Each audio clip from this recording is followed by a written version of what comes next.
Isang bato para sa buhay ng biyenan, pero papel ng annulment ang iginanti sa akin. Habang sariwa pa ang tahi sa aking tagiliran, narinig ko ang tawa ni Alejandro at ng kabit niya sa kabilang silid. Wala ka ng halaga, Teresita? Isa ka na lang basurang may kulang na bahagi. Sabi ng lalaking pinag-alayan ko ng lahat. Hindi nila alam ang aking sakripisyo, ang magiging mitya ng kanilang pagbagsak. Lalaban ako, at sa huli, kayo ang luluhod sa putikan. Sino nga ba ang tunay na talunan? Ang nawalan ng bato o ang nawalan ng kaluluwa?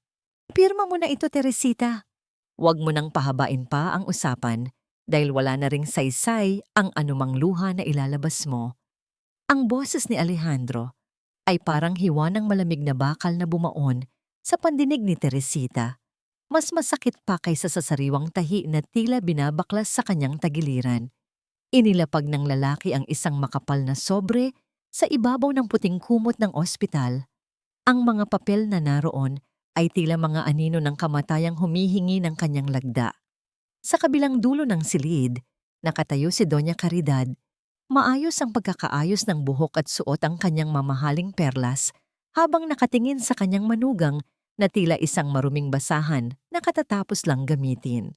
Dahan-dahang itinaas ni Teresita ang kanyang nanginginig na kamay. Pilit na kumakapit sa rehas ng kanyang kama habang ang bawat hininga ay isang pakikipagtuos sa matinding hapdi.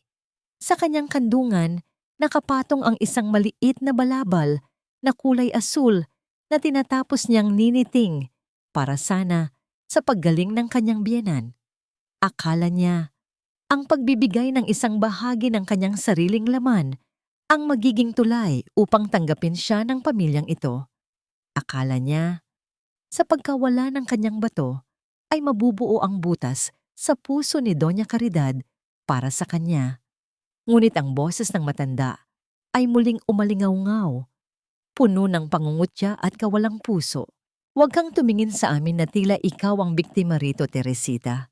Isipin mo na lang na ito ang huling bayad mo sa utang na loob mo sa amin. Pinatira ka namin, pinakain, at binihisan sa loob ng maraming taon kahit na ang amoy ng lansa ng palengke ay hindi kailanman nawala sa iyong balat. You should be thankful dahil ngayon malaya ka na sa mga obligasyong hindi mo naman talaga kayang panindigan. Ang bawat salita ng matanda ay tila mga pako na ibinabaon sa krus na pasan ni Teresita. Napatingin si Teresita kay Alejandro, ang lalaking pinangakuan siyang sasamahan sa hirap at ginhawa. Ang lalaking gabi-gabing niyang ipinagdarasal habang siya ay nagpapagod sa pagtitinda ng isda sa ilalim ng init ng araw at bagsak ng ulan. Alejandro, bakit? Ibinigay ko ang lahat.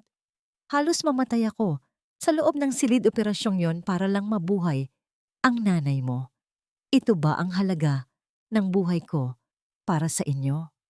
Ang kanyang boses ay tila isang marupok na sinulid na malapit ng maputol, basang-basa ng pait at hindi makapaniwalang pagtataksil. Isang mapait na tawa ang kumawala sa mga labi ni Alejandro, isang tunog na walang bahid ng pagmamahal, kundi puno ng pagkasuklam. Para kay Mama, Teresita, hanggang ngayon ba ay napakababa pa rin ang tingin mo sa aming katalinuhan? Hindi kailangan ni Mama ang bato mo. Ang kailangan namin ay ang pera ni Ricardo Montoya. Ibinenta namin ang organong iyan sa kanya para maisalba ang kumpanya. Ikaw ang naging mitya ng aming muling pagbangon. Pero hanggang doon na lang iyon. Isang transaction lang ang lahat ng ito. Kasabay ng mga salitang iyon, tila gumuho ang buong mundo sa paligid ni Teresita. Ang ballpen na hawak ni Alejandro ay binitawan nito sa ibabaw ng mesa at ang tunog ng pagtama ng plastik sa kahoy ay tila isang malakas na hatol na nagwakas sa kanyang kinabukasan. Ang kanyang mga daliri na dati ay sanay sa paghawak ng mabibigat na timba ng isda ay biglang nawalan ng lakas. Ang niniting na balabal ay dahan-dahang nalaglag mula sa kanyang kandungan at bumagsak sa malamig at maduming sahig ng ospital, tila isang simbolo ng kanyang dangal na niyurakan at itinapon sa kawalan. Hindi na naramdaman ni Teresita ang pagbukas at marahas na pagtikom ng pinto nang lisanin siya ng mag-ina. Ang tanging naiwan ay ang nakabibinging katahimikan at ang amoy ng gamot na humahalo sa amoy ng kanyang sariling pighati. Nakatitig siya sa kisame habang ang bawat patak ng luha mula sa kanyang mga mata ay tila mainit na asidong gumuguhit sa kanyang pisngi. Ang kanyang puso, na dati ay puno ng pag-ibig at pag-asa, ay tila isang tuyong dahon na dinurog ng mga paa ng mga taong pinaglingkuran niya ng buong buhay. Sa gitna ng kadiliman ng silid, isang katanungan ang paulit-ulit na bumubulong sa kanyang isipan, tila isang sumpa na ayaw siyang tantanan.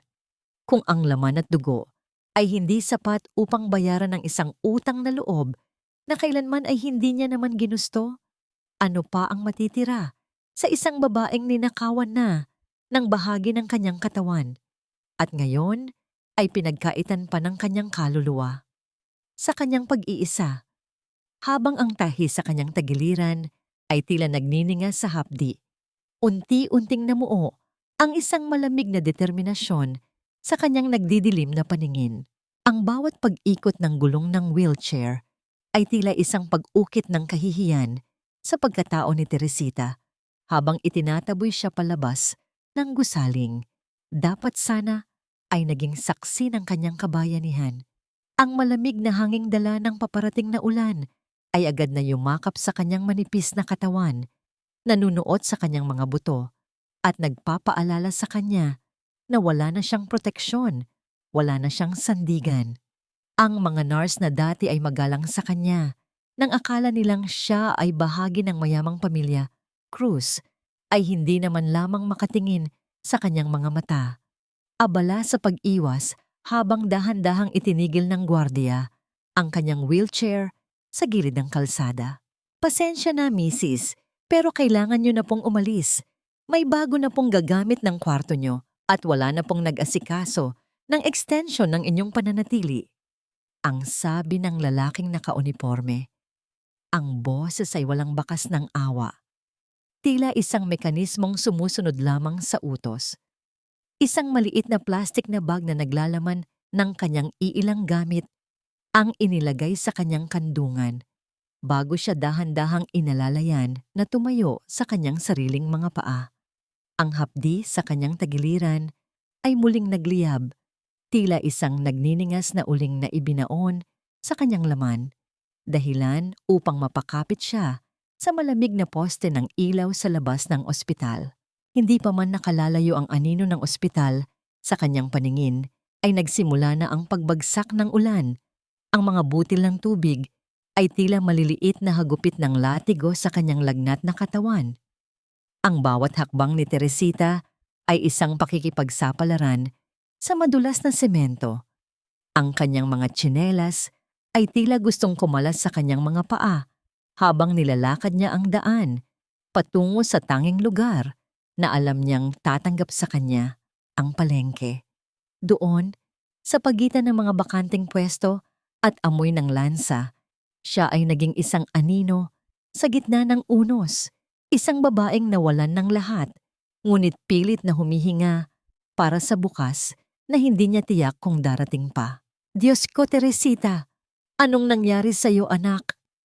Ang tinig ni Aling Puring, ang matandang tindera ng kakanin na naging sandigan niya sa palengke, ay tila isang anghel na bumaba mula sa langit. Ang init ng tuyong tela na ibinalot sa kanyang mga balikat ay tila isang gamot na nagpatahimik sa kanyang nanginginig na kalamnan. Inalalayan siya ng matanda patungo sa maliit at tagping-tagping barong-barong sa likod ng palengke, kung saan ang amoy ng bagong luto na kape at usok ng kahoy ay nagbigay ng pansamantalang ginhawa sa kanyang nanunuyong lalamunan. Habang nakahiga si Teresita sa manipis na banig, nakatingin siya sa bubong na yari sa pinagsama-samang yero at plastik. Nakikinig sa indayog ng ulan na tila isang malungkot na oyayi. Ang bawat tibok ng kanyang puso ay nagpapaalala sa kanya ng pagtataksil ni Alejandro, ng malamig na mukha ni Doña Caridad, at ng piraso ng kanyang sarili na wala na sa kanyang katawan. Inisip niya kung hanggang kailan siya makatatagal. Kung may saysay pa ba ang bawat hiningang kinukuha niya sa mundong ito na tila nakalimot na sa kanyang pag-iral. Uminom ka muna nito. Iha, huwag mong hayaang kainin ka ng iyong lungkot. Habang may hininga, may pag-asa.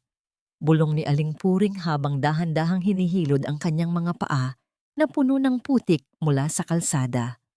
Ang haplos ng magaspang na palad ng matanda ay may dalang higit na pagmamahal kaysa sa anumang yakap na natanggap niya sa loob ng bahay ng mga krus. Sa sandaling iyon, sa gitna ng karukhaan at sakit, natutunan ni Teresita na ang tunay na pamilya ay hindi palaging nanggagaling sa dugo o apelido, kundi sa mga pusong handang tumanggap sa iyo kapag ikaw ay wala nang maibibigay. Lumipas ang ilang araw na puno ng lagnat at mga panaginip na tila mga bangungot ng kanyang nakaraan. Isang hapon, habang unti-unting bumabalik ang lakas ni Teresita, dumating si Aling Puring na may dalang isang lukot na sobrang kulay kape. May nag-iwan ito sa akin kanina sa palengke, Teresita. Galing daw sa ospital para raw sa'yo. Sabi ng lalaking nag-abot, mahalaga raw ito at wag na wag mong iwawala. Ang kamay ni Teresita ay muling nanginig habang tinatanggap ang sobre. Ang kanyang puso ay tila isang tambol na mabilis ang pagpalo sa loob ng kanyang dibdib. Dahan-dahan niyang binuksan ang sobre. Inaasahan ang isa pang dokumento ng pagtataboy o bayarin na hindi niya kayang bayaran. Ngunit sa loob nito ay walang legal na papel, kundi isang simpleng sulat na sulat kamay at isang maliit na susi na may nakaukit na kakaibang simbolo. Ang mga salitang nakasulat sa papel ay tila mga titik ng apoy na tumupok sa kanyang kawalang pag-asa. Ang iyong sakripisyo ay hindi napunta sa taong akala mo. Ngunit ito ang naging susi upang mabigyan ka ng pagkakataong bawiin ang lahat ng ninakaw sa iyo. Napatigil ang paghinga ni Teresita habang binabasa ang pangalan sa ibaba ng sulat. Isang pangalang hindi niya kilala, ngunit tila may dalang pangako ng isang bagong simula. Sino ang taong ito na tila alam ang lahat ng kanyang pinagdaanan? At ano ang kinalaman ng susing hawak niya sa kanyang nawalang bato? Sa gitna ng katahimikan ng hapon, habang ang huling sinag ng araw ay tumatama sa susi, naramdaman ni Teresita ang isang kakaibang init na dumadaloy sa kanyang mga ugat. Isang damdamin na matagal na niyang kinalimutan, ang pagnanasang bumangon at maningil. Hindi ang iyong biyenan ang nagdadala ng bahagi ng iyong katawan, Teresita. Ako yun. Ako ang lalaking nabubuhay ngayon dahil sa sakripisyong akala mo ay ibinigay mo para sa iyong pamilya. Ang tinig na yon ay malalim, buo, at may dalang awtoridad na tila hindi kabilang sa marungis at madilim na sulok ng barong-barong ni Aling Puring. Isang lalaking nakasuot ng madilim na asul na Amerikana ang nakatayo sa may pintuan. Ang kanyang anyo ay isang malaking kaibahan sa paligid na puno ng amoy ng lansa at basang lupa. Ang bawat salita niya ay tila isang malamig na buhos ng tubig na nagpatigil sa mundo ni Teresita. Dahan-dahang ibinaba ni Teresita ang baso ng mainit na tsa. Ang kanyang mga kamay ay nanginginig ng husto, kaya ang likido ay bahagyang natapon sa kanyang mga daliri, ngunit hindi niya naramdaman ang init nito. Ang kanyang mga mata ay nakatitig lamang sa estranghero. Pilit na inuunawa ang kahulugan ng mga pahayag nito. Ang susing hawak niya kanina ay tila naging kasing bigat ng isang bulto ng tingga. Anong sinasabi mo? Ibinigay ko ang bato ko para kay Doña Caridad. Sinabi ni Alejandro. Sinabi nilang mamamatay ang nanay niya kung hindi ako papayag. Ang kanyang boses ay halos isang bulong, puno ng pag-aalinlangan at takot na baka ang huling katotohanang pinanghahawakan niya ay isa ring malaking kasinungalingan. Huminga ng malalim ang lalaki at dahan-dahang lumapit. Maingat na iniiwasan ang mga butas sa sahig na yari sa kawayan. Ako si Ricardo Montoya. Binayaran ko ang pamilya Cruz ng napakalaking halaga para sa operasyong ito. Sinabi nila sa akin na ikaw ay isang malayong kamag-anak na maluwag sa loob na tumutungong. Hindi ko alam na ikaw ay asawa ni Alejandro. Hindi ko alam na pinilit ka at niloko. Ang galit ay gumuhit sa mukha ni Ricardo, hindi para kay Teresita, kundi para sa katusuhan ng mga taong naging dahilan ng kanilang pagkakatagpo. Inilabas niya ang isang folder mula sa kanyang bag, naglalaman ng mga kopya ng tsekeng tinanggap ni Alejandro at ang kontratang nagpapatunay na ang organo ay ibinentang may pahintulot. Kasabay ng pagbuklat ng mga papel na yon ay ang unti-unting pagkadurog ng huling piraso ng puso ni Teresita. Ang bawat lagda ni Alejandro, ang bawat dokumentong may selyo ng kanilang kasakiman ay tila mga kutsilyong humihiwa sa kanyang natitirang pagkatao. Hindi lang siya itinatwa bilang asawa, ginawa siyang kalakal, isang piraso ng karne na pwedeng itinda para maisalba ang kanilang karangyaan.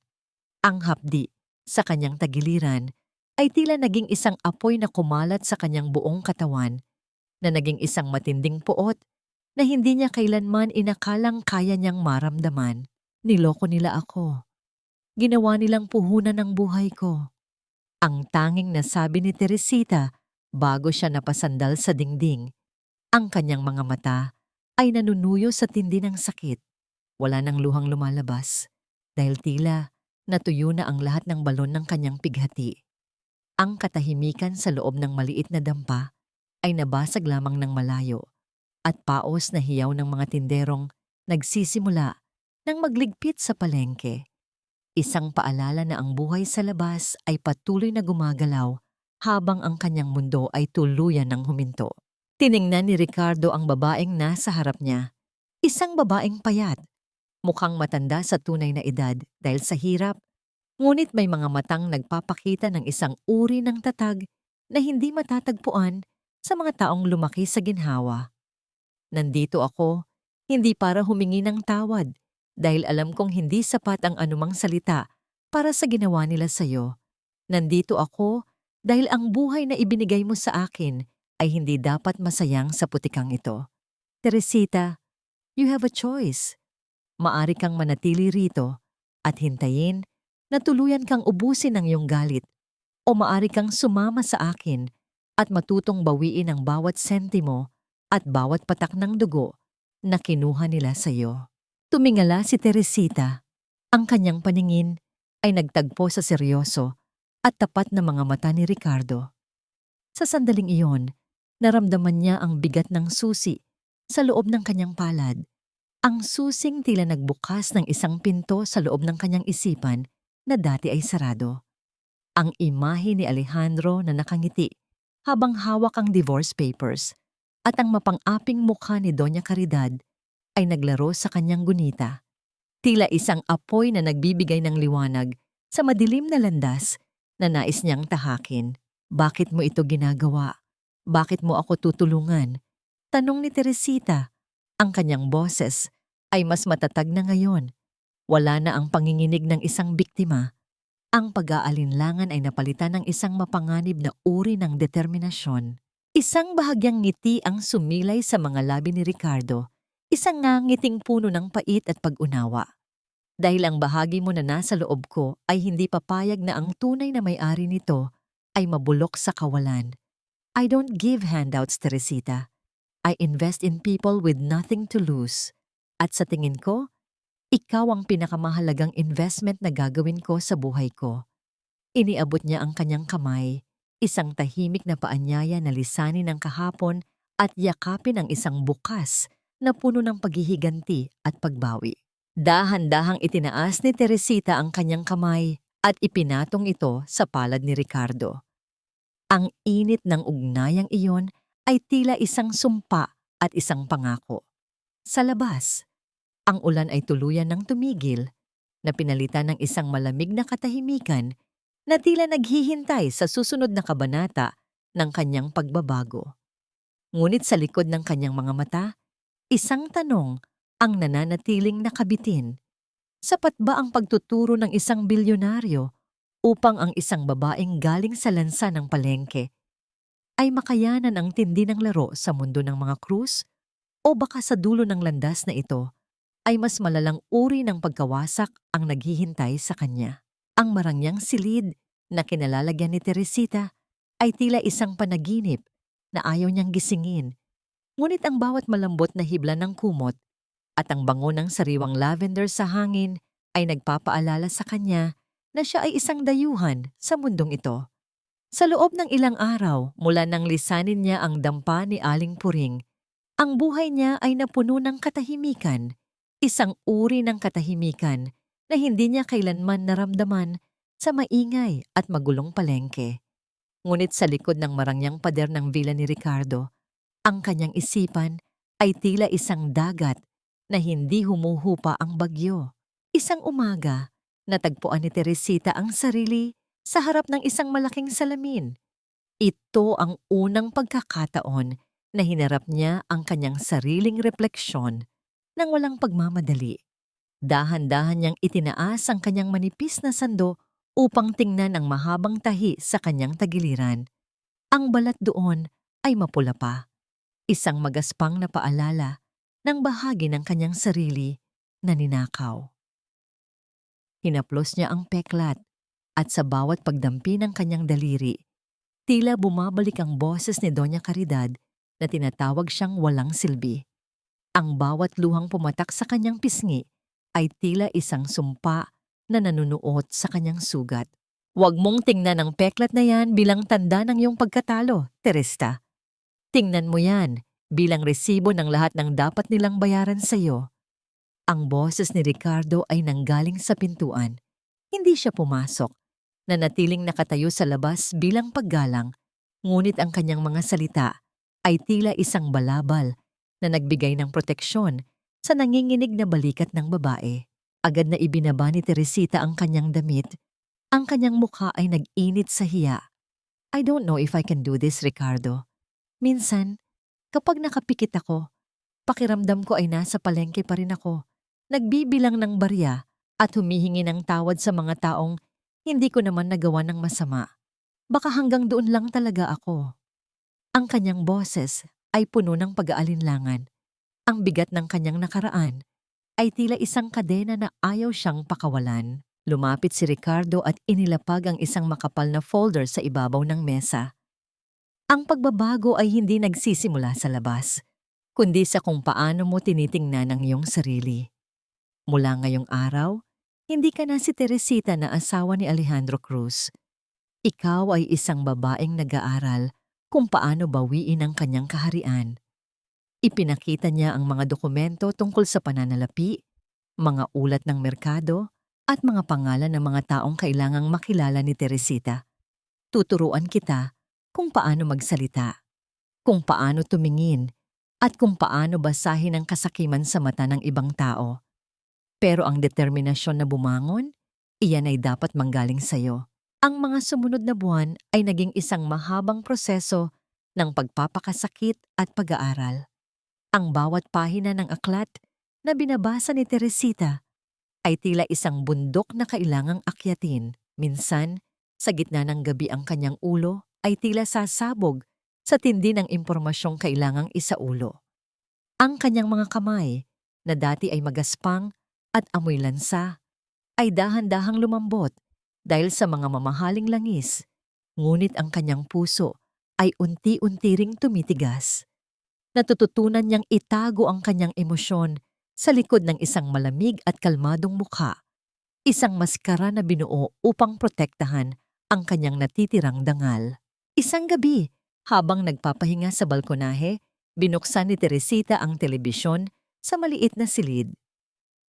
Ang unang lumabas na balita ay ang tungkol sa pamilya Cruz. Nakita niya si Alejandro, nakangiti at mukhang masagana, habang nasa tabi nito ang isang magandang babae na kinikilalang bagong katuwang nito sa negosyo. Sinabi sa balita na ang kumpanya ng mga Cruz ay muling namamayagpag dahil sa isang misteryosong puhunan. Ang tawa ni Alejandro sa screen ay tila isang malakas na sampal sa mukha ni Teresita. Naramdaman ni Teresita ang mabilis na pagtibok ng kanyang puso. Hindi dahil sa pag-ibig, kundi dahil sa isang matinding puot na tila isang buhay na nilalang sa loob ng kanyang dibdib. Hinawakan niya ng mahigpit ang baso ng tubig sa kanyang kamay hanggang sa mamuti ang kanyang mga daliri. Ang bawat pangungutya ni Doña Caridad at bawat pagtataksil ni Alejandro ay tila naging gasolina na nagpaliyab sa apoy ng kanyang paghihiganti. Magpakasaya kayo habang kaya niyo pa. Bulong ni Teresita sa hangin. Ang kanyang boses ay malamig at walang bahid ng pag-aalinlangan. Dahil ang bawat sentimong ginagastos niyo ngayon ay may kapalit na luha at dugo na kinuha niyo sa akin. Nabalik lamang ang kanyang diwa nang marinig niya ang mahinang pagkatok ni Ricardo sa pinto. May dala itong isang maliit na sobre na may selyo ng isang kilalang kumpanya sa ibang bansa. Ito na ang unang hakbang, Teresita. Ang kumpanya ng mga cruise ay naghahanap ng bagong supplier para sa kanilang export business at tayo ang sasagot sa panawagan nila gamit ang iyong bagong pangalan. Tumingin si Teresita sa sobre at pagkatapos ay kay Ricardo. Ang takot na dati ay nananahan sa kanyang mga mata ay tuluyan ng napalitan ng isang mapanganib na ningning. Alam niyang ito na ang simula ng kanyang paglusob sa kuta ng mga kaaway. Ngunit sa likod ng kanyang isipan, may isang tanong na muling bumabagabag sa kanya. Sa oras na magkaharap silang muli ni Alejandro, kaya ba niyang panindigan ang kanyang maskara? O baka ang muling pagkikita nila ay maging sanhi ng pagguho ng lahat ng kanyang pinaghirapan? Ang kapalaran ay sadyang nakapanig sa mga mararangal at may pinag-aralan, hindi ba? Sa wakas, malinis na ang hangin sa loob ng bahay na ito dahil wala na ang amoy ng lansa at putik. Ang boses ni Doña Caridad ay nag-uumapaw sa kagalakan habang itinataas niya ang kanyang kristal na baso sa gitna ng malaking bulwagan ng kanilang mansyon. Ang kislap ng mga diamante sa kanyang leeg ay tila nakikipagpaligsahan sa liwanag ng mga dambuhalang chandelier na nakasabit sa kisame. Ang bawat panauhin ay nakasuot ng kanilang pinakamagarang kasuotan. Tila nakalimutan na ang pamilya Cruz ay muntik ng mabaon sa utang ilang buwan lamang ang nakalilipas. Sa tabi ng matanda, nakatayo si Alejandro, mukhang masigla at puno ng kumpiyansa sa kanyang suot na itim na tuxedo. Wala na ang bakas ng pagod at takot sa kanyang mukha.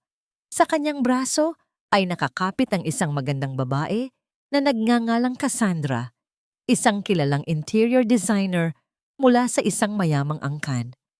Ang bawat ngiti ni Alejandro kay Cassandra ay tila isang malakas na sampal sa alaala ng bawat sakripisyong ginawa ni Teresita sa loob ng maraming taon. Ang kumpanya nila ay muling nabuhay at para sa kanila, ang pagkawala ng babaeng palengke ang naging pinakamahalagang hakbang tungo sa tagumpay na ito. Cheers to our new beginning and to the woman who truly deserves to stand by my son's side. Dagdag pa ni Doña Caridad, ang kanyang mga mata ay nagniningning sa tuwa habang tinitingnan ang bagong kasintahan ng anak. Ang tunog ng mga nagtatamaang kristal na baso ay tila isang masayang musika sa kanilang mga pandinig. Ngunit para sa sinumang nakakaalam ng katotohanan, ito ay tunog ng kawalang hiyaan. Ang yaman na kanilang ipinagmamalaki ngayon ay itinayo sa ibabaw ng ninakaw na bahagi ng katawan ng isang babaeng itinapon nila sa lansangan. Habang nagaganap ang marangyang pagtitipon sa loob ng isang madilim na sasakyang nakaparada, hindi kalayuan sa mansyon, nakatitig si Teresita sa screen ng kanyang tablet. Nakikita niya ang bawat tawanan, ang bawat pagyayakapan, at ang bawat mapangutyang sulyap ng kanyang dating pamilya. Naramdaman niya ang malamig na pawis na namumuo sa kanyang noo, habang ang kanyang kamay ay dahan-dahang gumagapang patungo sa kanyang tagiliran. Ang hapdi ng tahi ay tila muling nagising, isang matalim na paalala na ang kanyang dugo at laman ang nagbabayad para sa bawat mamahaling wine na iniinom nila ngayon. "Do you want to stop watching, Teresita?" Tanong ni Ricardo na nasa tabi niya. Ang boses ay puno ng pag-aalala, ngunit may halong paghihikayat. Hindi mo kailangang pahirapan ang sarili mo sa panonood ng kanilang kasayahan. Huminga ng malalim si Teresita. Ang kanyang mga mata ay hindi kumukurap habang nakatitig kay Alejandro na ngayon ay hinahalikan ang kamay ni Cassandra. "Hindi, Ricardo. Gusto kong makita ang bawat sandali ng kanilang kaligayahan. Gusto kong isaulo ang bawat ngiti nila dahil iyan ang magpapaalala sa akin kung gaano kalalim ang hukay na pagbabagsakan nila kapag tapos na ako." Ang kanyang boses ay wala ng panginginig, tila isang patalim na dumaan sa apoy upang tumigas at tumalas. Sa loob ng mansyon, bahagyang lumayo si Alejandro sa kumpol ng mga tao nang makaramdam siya ng bahagyang kaba na hindi niya maipaliwanag. Tila may mga matang nakatingin sa kanya mula sa dilim, isang pakiramdam na hindi niya maiwaglit mula nang lisanin nila ang ospital. Nabalik lamang ang kanyang atensyon nang lapitan siya ni Maribel, ang kanyang kapatid, na may hawak na isang gintong tablet. "Kuya, may pumasok na mensahe sa ating corporate account. Isang misteryosong investor mula sa Europa ang nais bumili ng 40% ng ating kumpanya. Ang alok niya ay 3 beses na mas mataas sa kasalukuyang market value natin." Bulong ni Maribel. Ang kanyang boses ay nanginginig sa pananabik. "Kung tatanggapin natin ito, hindi na lang tayo basta babangon. Tayo na ang magiging pinakamayaman sa industriyang ito." Kinuha ni Alejandro ang tablet at binasa ang detalye. Ang pangalan ng investor ay Stella Maris Holdings. Hindi pamilyar ang pangalan, ngunit ang halagang nakalagay ay sapat na upang malula ang sinumang negosyante. "This is it, Maribel. Ito na ang hinihintay nating himala. Sa wakas, tuluyan na nating mabubura ang anumang bakas ng kahirapan." Hindi alam ni Alejandro habang pinipirmahan niya ang digital na dokumento ng pakikipagtagpo na ang bawat titik sa pangalang Stella Maris ay hango sa pangalan ng dagat kung saan dating nagtitinda ng isda ang babaeng minaliit niya. Habang nagpapatuloy ang sayawan sa loob ng mansyon, dahan-dahang isinara ni Teresita ang screen ng kanyang tablet. Tumingin siya sa bintana ng sasakyan, sa madilim na langit na tila nagbabadya ng isang malakas na unos. Ang kanyang mukha ay nababalot ng katahimikan, isang katahimikan na mas nakakatakot kaysa sa anumang hiyaw. Ang unang pain ay nalunok na ng mga krus at ang bitag ay dahan-dahan nang nagsasara. "Simulan na natin, Ricardo," sabi ni Teresita. Ang kanyang boses ay tila isang malamig na hanging umiihip sa kalsada. "Gusto kong maramdaman nila ang saya ng pag-akyat sa langit bago ko sila bitawan para bumagsak sa lupang puno ng tinik." "Ano ang ibig mong sabihin na hindi na sila magpapadala ng supply? May kontrata tayo, Maribel. Hindi pwedeng basta-basta na lang silang aalis sa gitna ng ating produksyon." Ang sigaw ni Alejandro ay umalingaw-ngaw sa loob ng kanyang marangyang opisina. Habang marahas niyang ibinabagsak ang kanyang mga palad sa ibabaw ng lamesang yari sa mahogany, ang pawis na namumuo sa kanyang noo ay dahan-dahang gumuguhit pababa sa kanyang sentido. Isang patunay ng lumalalang kaba na tila isang malamig na kamay na sumasakal sa kanyang leeg. "Kuya, sinubukan ko silang kausapin, pero iisa lang ang sagot nila. May mas malaking kumpanya raw na bumili ng lahat ng kanilang stock para sa susunod na 2 taon. At handa raw magbayad ang kumpanyang iyon ng anumang penalty para sa pagputol ng kontrata sa atin." Paliwanag ni Maribel. Ang kanyang boses ay nanginginig at puno ng kawalang pag-asa.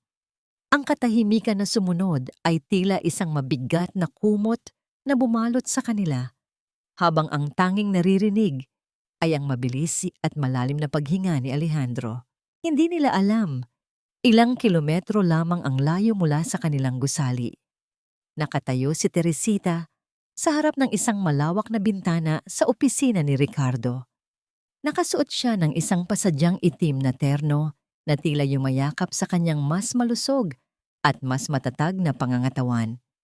Ang kanyang buhok, na dati ay laging nakapusod at amoy lansa, ay ngayon ay maingat na nakastyle, kumikinang sa ilalim ng mga ilaw ng opisina. Ang kanyang mga mata, na dati ay puno ng pagpapakumbaba, ay ngayon ay tila dalawang talim ng itak na nakatutok sa abot-tanaw. Ito na ang unang patak ng ulan bago ang malakas na bagyo, Teresa. Bulong ni Ricardo habang inilalapag ang isang tablet sa mesa. Ang mga supplier na nagpahirap sa iyo noon sa palengke at ang mga supplier na inaasahan ni Alejandro ngayon ay nasa ilalim na ng iyong control. You have successfully cut their oxygen. Ngayon, kailangan na lang nating hintayin na sila mismo ang lumapit sa atin. Isang bahagyang ngiti na walang bahid ng saya, kundi puno ng pait, ang sumilay sa mga labi ni Teresita. Hindi sapat na mawalan sila ng supply, Ricardo. Gusto kong maramdaman nila ang pakiramdam ng pagmamakaawa sa taong itinuring nilang basura. Dumating ang araw ng itinakdang pagpupulong sa pagitan ng Pamilya Cruz at ng kinatawan ng Stella Maris Holdings. Si Alejandro at Maribel ay maagang dumating sa mamahaling hotel kung saan gaganapin ang meeting. Halos hindi mapakali si Alejandro, panandali ang inaayos ang kanyang kurbata at panakanakang tumitingin sa kanyang relo. Ang kumpanyang ito ang tanging pag-asa nilang maisalba ang kanilang produksyon. Nabalik lamang ang diwa ni Alejandro nang bumukas ang malaking pinto ng conference room. Isang babaeng tila hinubog mula sa pinakamahalagang hiyas ang pumasok. Kasunod ang ilang mga asistenteng may dalang mga dokumento. Ang bawat hakbang ng babaeng ito ay may dalang bigat at awtoridad na tila nagpapatigil sa pag-ikot ng mundo sa loob ng silid. Ang bango ng kanyang pabango ay tila isang mahalimuyak na alaala na pilit na binubuksan ng isang nakasarang pinto sa isipan ni Alejandro. Tumayo si Alejandro. Ang kanyang mga kamay ay bahagyang nanginginig habang inilahad niya ang kanyang palad. Good morning! I am Alejandro Cruz, CEO of Cruz Enterprises. We are honored to meet the representative of Stella Maris. Dahan-dahang lumingon ang babae at tinanggal ang kanyang madilim na salamin sa mata. Ang kanyang mga mata ay direktang tumitig sa mga mata ni Alejandro. Isang titig na tila tumatagos sa kanyang kaluluwa, puno ng puot, na pilit na ikinukubli ng isang malamig na profesionalismo. Hindi nakagalaw si Alejandro. May kung anong pamilyar sa mga matang yon.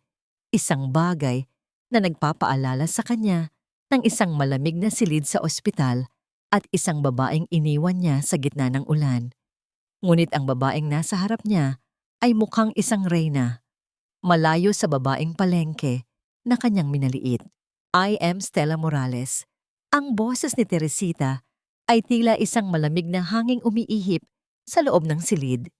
Ang bawat salita ay may dalang talas na tila humihiwa sa hangin. Ginagamit niya ang kanyang apelyido sa pagkadalaga, isang paraan upang tuluyan ng ibaon ang kanyang nakaraan bilang asawa ni Alejandro. At narito ako upang pag-usapan kung may katuturan pa ba ang patuloy na pag-iral ng inyong kumpanya sa ilalim ng aking pamumuno. Naramdaman ni Teresita ang pagbilis ng kanyang tibok ng puso nang makita ang pagkalito at takot sa mga mata ni Alejandro. Ang lalaking dati ay tinitingnan niya nang may pagsamba ay ngayon ay nakatayo sa harap niya. Nagmamakaawa para sa isang pagkakataon. Hindi alam na ang babaeng nais niyang hiningan ng tulong ay ang babaeng ninakawan niya ng bato at dangal. Ang bawat segundo ng katahimikan ay tila isang oras ng paghihirap para kay Alejandro, habang si Teresita ay nananatiling kalmado, ninanamnamang tamis ng unang yugto ng kanyang paghihiganti. Stella Morales? Pag-uulit ni Alejandro, ang kanyang boses ay tila isang sirang plaka. Patawad, pero tila may kung anong pamilyar sa iyong mga mata. Nagkita na ba tayo noon? Isang matalim na tingin ang ipinukol ni Teresita sa kanya, bago dahan-dahang naupo sa gitna ng hapag. Marahil sa iyong mga panaginip, Mr. Cruz, o marahil sa iyong mga bangungot. Ngunit sa mundong ito, Tayo ay magsisimula pa lamang magkilala.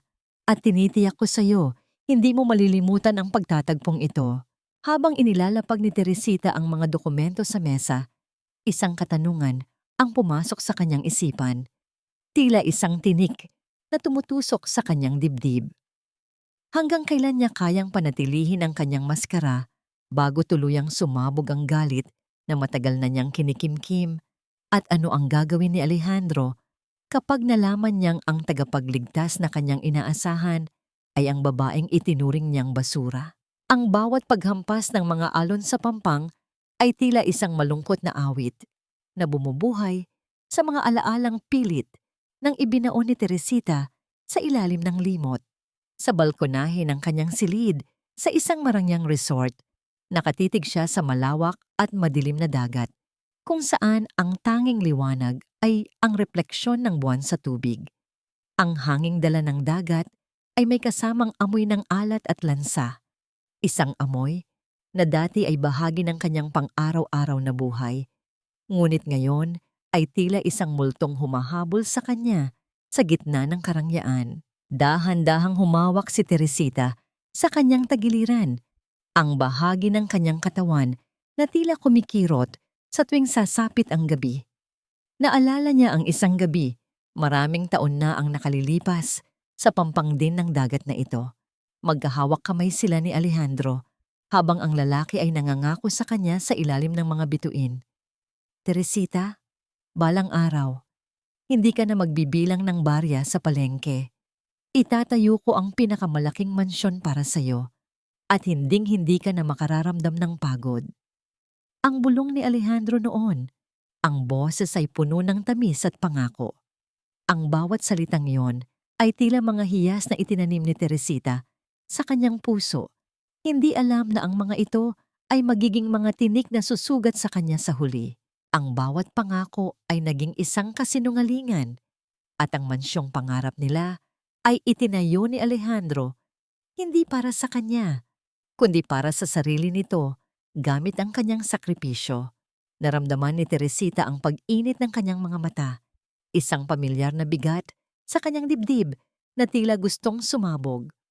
Ang kanyang puso, sa kabila ng lahat ng pagpapatigas na ginawa niya, ay tila isang marupok na baso na madaling mabasag kapag ang alaala ng pag-ibig ay muling dumarating. Ang nakaraan ay parang dagat, Teresita. Maari ka nitong lunurin kung hahayaan mong tangayin ka ng mga alon nito. Ang boses ni Ricardo ay mahinahon, parang isang angkla na nagpapanatili sa kanya sa kasalukuyan. Nakatayo ang lalaki sa likuran niya. Ang kanyang anyo ay tila isang matibay na haligi sa gitna ng kadiliman. Hindi lumingon si Teresita, ngunit hinayaan niyang maramdaman ang presensya ni Ricardo. Minsan, nakakalimutan ko kung sino na ba talaga ako, Ricardo. Am I Stella, the woman who wants to destroy them? Or am I still Teresita, the woman who loved him more than herself? Ang kanyang boses ay tila isang marupok na sinulid, halos malunod sa tunog ng hangin. Lumapit si Ricardo at tumayo sa tabi niya. Hindi sumusulyap sa kanya kundi nakatingin din sa malayo. Ang pag-ibig na ibinigay mo noon ay hindi kailanman naging kasalanan. Ang kasalanan ay ang ginawa nila sa pag-ibig na yon. Huwag mong hayaang ang iyong kabutihan noon ay maging dahilan ng iyong kahinaan ngayon. Ang brilyante ay nabubuo sa ilalim ng matinding presyon, Teresita. At ikaw ang pinakamatigas na brilyanteng nakilala ko. Inilapat ni Ricardo ang kanyang kamay sa ibabaw ng kamay ni Teresita na nakahawak sa rehas ng balkonahe. Ang init ng kanyang palad ay tila isang tahimik na lakas na dumaloy sa mga ugat ni Teresita, isang paalala na hindi siya nag-iisa sa laban na ito. Samantala, sa loob ng opisina ng mga Cruz, ang katahimikan ng gabi ay nabasag ng mabilis na pagbuklat ng mga pahina ng dokumento. Si Maribel ay mag-isang nakaupo sa harap ng kanyang computer. Ang kanyang mukha ay namumutla sa ilalim ng asul na liwanag ng screen. Kanina pa siya hindi mapakali mula nang makita niya si Stella Morales sa meeting. May kung anong kakaiba sa mga pirma at dokumento ng Stella Maris Holdings na tila bumubulong sa kanya. Hindi maaari. Patay na siya sa mundong ito. Bulong ni Maribel, ang kanyang mga daliri ay nanginginig habang tinitingnan ang isang lumang scan ng isang pirma mula sa kanilang nakaraang business permit. Inihambing niya ito sa digital na pirma ni Stella Morales. Kahit na binago ang paraan ng pagsulat, ang bawat kurba at diin ng tinta ay tila nagpapakita ng isang pamilyar na ritmo, isang ritmong pag-aari lamang ng taong huling nakita niyang duguang itinapon sa labas ng ospital. Isang malamig na kilabot ang gumapang sa likod ni Maribel nang makita niya ang isang maliit na detalye sa background ng mga litrato ng opisina ng Stella Maris. Isang maliit na figurin ng isang isda, ang eksaktong uri ng isdang laging tinitinda ni Teresita sa palengke. Ang bawat piraso ng ebidensya ay tila isang aninong unti-unting nabubuo, isang multo na nagbabalik upang humingi ng katarungan. Kuya! Kuya Alejandro! Sigaw ni Maribel habang mabilis na tumatakbo patungo sa silid ng kanyang kapatid. Ang bawat hakbang niya sa pasilyo ay tila sinasabayan ng mabilis na pagtibok ng kanyang puso. Nang makita niya si Alejandro na nakasandal sa kanyang kama, ang mukha nito ay puno ng pagod. Hindi nakapagsalita si Maribel ng ilang segundo. Ano ba yon, Maribel? Gabing-gabi na. Inis na tanong ni Alejandro. Habang hinihilot ang kanyang sentido. Si Stella Morales. Kuya, hindi siya ibang tao. Ang boses ni Maribel ay halos mawala, puno ng takot na tila nakakita ng isang nilalang mula sa kabilang buhay. Ang mga mata, ang pirma, ang bawat galaw. Kuya, pakiramdam ko ay bumalik si Teresita. Ang multo ng babaeng pinagtaksilan natin ay narito na. At unti-unti na tayong kinukuha sa dilim. Napatayo si Alejandro, ang kanyang mukha ay biglang nawalan ng kulay. Ang katahimikan sa loob ng silid ay tila naging isang mabigat na presensya, habang ang bawat salita ni Maribel ay tila isang sumpa na nagsisimulang magkatotoo. Sa labas ng bintana, ang kidlat ay gumuhit sa langit, nagbibigay ng panandali ang liwanag sa kanilang mga natatakot na mukha. Habang ang kulog ay tila isang babala ng paparating na paghuhukom. Saan mo dinala ang pera, Maribel? Huwag mong sabihing nilustay mo ang natitirang pondo ng kumpanya sa mga walang kwentang alahas mo. Ang matinis na boses ni Doña Caridad ay tila isang matalas na rason na humihiwa sa katahimikan ng kanilang marangyang sala. Ang matanda ay nakatayo sa harap ng kanyang anak na babae. Ang kanyang mukha ay namumula sa galit, habang ang kanyang mga daliri ay mahigpit na nakakapit sa kanyang mga perlas. Tila ba ito ang tanging bagay na nagpapanatili sa kanyang dangal sa gitna ng namumuong kaguluhan. Napahakbang pabalik si Maribel, ang kanyang mga mata ay nangingilid ang luha. Hindi dahil sa pagsisisi, kundi dahil sa matinding takot at pagkapahiya. Mama, wala akong kinuha.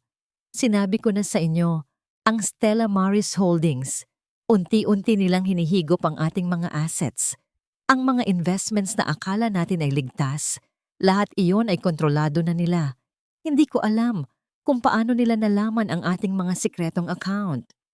Ang kanyang boses ay tila isang sawi na hiyaw, puno ng desperasyon habang pilit na ipinagtatanggol ang sarili mula sa lupit ng sariling ina. Sa isang sulok ng silid, nakaupo si Alejandro. Ang kanyang mga siko ay nakapatong sa kanyang mga tuhod at ang kanyang mga kamay ay nakabaon sa kanyang buhok. Ang kanyang anyo ay malayo sa mapagmataas na negosyante noong nakaraang linggo. Ang bawat salitang binitawan ni Maribel ay tila mga anino na sumasakal sa kanya. Ang imahe ni Stella Morales, ang malamig nitong titig, ang kanyang boses na tila isang pamilyar na kurot sa puso, ay hindi siya tinatantanan. Sa tuwing ipipikit niya ang kanyang mga mata, hindi ang mukha ni Cassandra ang nakikita niya, kundi ang mukha ni Teresita na duguang nakahandusay sa labas ng ospital. Tumigil na kayo. Pare-pareho lang tayong naghukay ng sarili nating libingan. Ang sigaw ni Alejandro. Ang boses ay paos at puno ng pagkasuklam sa sarili. Hindi niyo ba naiintindihan? Hindi lang ito tungkol sa pera. Pinaglalaruan tayo ni Stella Morales. Alam niya ang bawat galaw natin bago pa man natin maisip gawin. She is tearing us apart from the inside.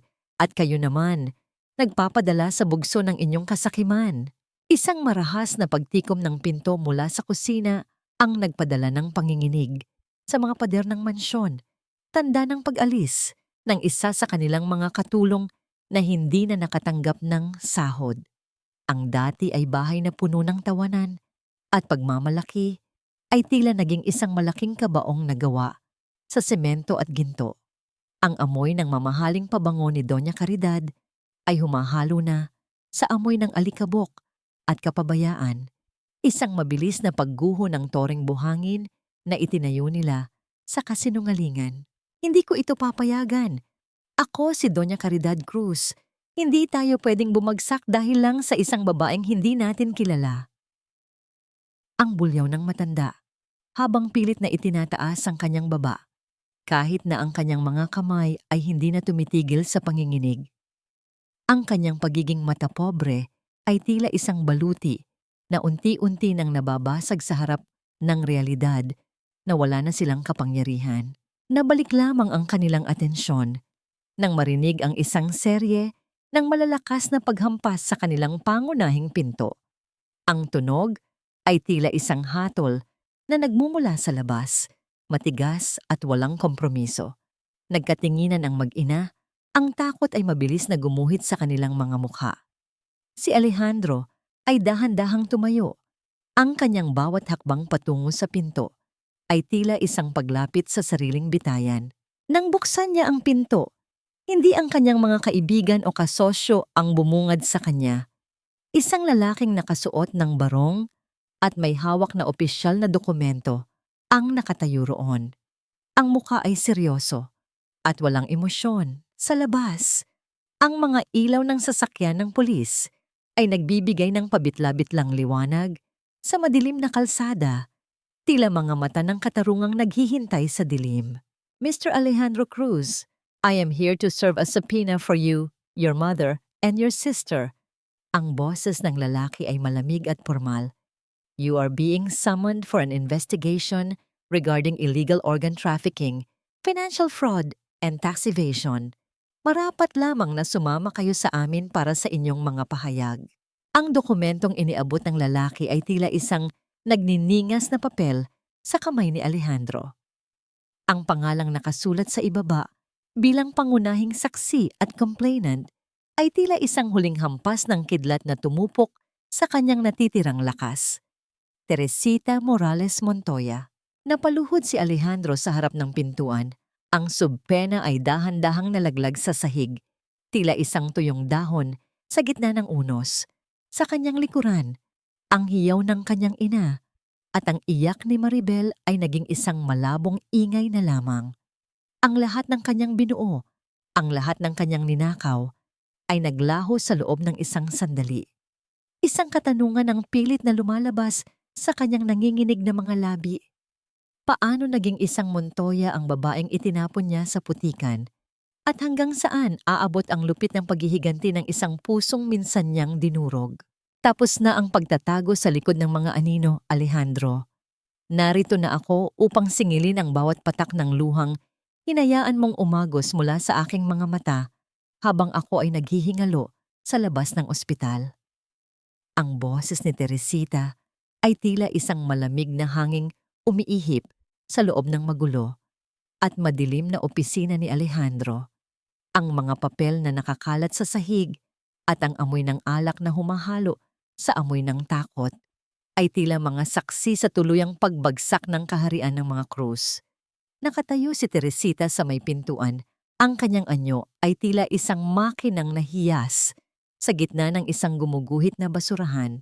Dahan-dahang itinaas ni Alejandro ang kanyang ulo mula sa kanyang mga palad. Ang kanyang mga mata ay nanlalabo, puno ng pamumula at pagod. Ngunit nang magtama ang kanilang paningin, tila isang kuryente ng takot ang gumapang sa kanyang buong katawan. Ang babaeng nasa harap niya ay hindi ang Teresita na kilala niya. Ang babaeng amoy lansa, ang babaeng laging nakayuko, ang babaeng handang mamatay para sa kanya. Ang babaeng ito ay si Stella Morales, ang bilyonaryong nagpabagsak sa kanyang kumpanya sa loob lamang ng ilang linggo. Ang katotohanan ay tila isang dambuhalang alon na humampas sa kanyang dibdib dahilan upang mawalan siya ng hininga. Teresita? Ang kanyang boses ay tila isang paos na hiyaw. Isang pag-uulit na puno ng hindi makapaniwalang pagtataka. Ang kanyang mga kamay ay nanginginig habang pilit niyang itinatayo ang kanyang sarili mula sa kanyang upuan. Ngunit ang kanyang mga tuhod ay tila nawalan ng lakas, dahilan upang muli siyang mapaupo sa malamig na semento. Paano? Paano ka naging hindi ito maaari? Patay ka na dapat. Sinabi ni Mama, sinabi ni Maribel na wala ka nang matatatakbuhan. Isang mapait na ngiti ang sumilay sa mga labi ni Teresita habang dahan-dahan siyang naglalakad patungo sa mesa ni Alejandro. Ang bawat hakbang ng kanyang takong sa sahig ay tila isang pintig ng orasan na nagbibilang ng natitirang sandali ng kalayaan ng lalaki. Huminto siya sa harap ng mesa at dahan-dahang hinaplos ang makintab na kahoy nito. Ang mesang binili ni Alejandro gamit ang perang nakuha sa pagbebenta ng kanyang bato. Ang bawat pagdampi ng kanyang balat sa kahoy ay tila isang kuryente ng pait na bumabalik sa kanyang gunita. Akala niyo ba ay ganoon kadaling burahin ang isang taong itinuring niyang basura? Akala niyo ba ay sapat na ang isang piraso ng papel upang tapusin ang ugnayang binuo natin sa loob ng maraming taon? Ang boses ni Teresita ay naging mas malalim, puno ng isang uri ng lungkot na tila nanunuot sa bawat sulok ng silid. Ibinigay ko sa iyo ang lahat, Alejandro. Ang aking kabataan, ang aking lakas, at maging ang bahagi ng aking katawan. Ngunit sa halip na pagmamahal, ang ibinigay mo sa akin ay ang malamig na semento ng kalsada sa gitna ng ulan. Napayuko si Alejandro, ang kanyang mga balikat ay nayayanig sa tahimik na paghikbi. Patawarin mo ako, Teresita. Kailangan ko lang iligtas ang kumpanya. Si Mama. Si Mama ang nagpumilit. Wala akong magawa.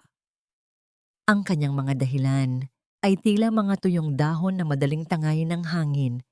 Walang bigat at walang saysay sa harap ng babaeng nagdusa dahil sa kanyang kahinaan.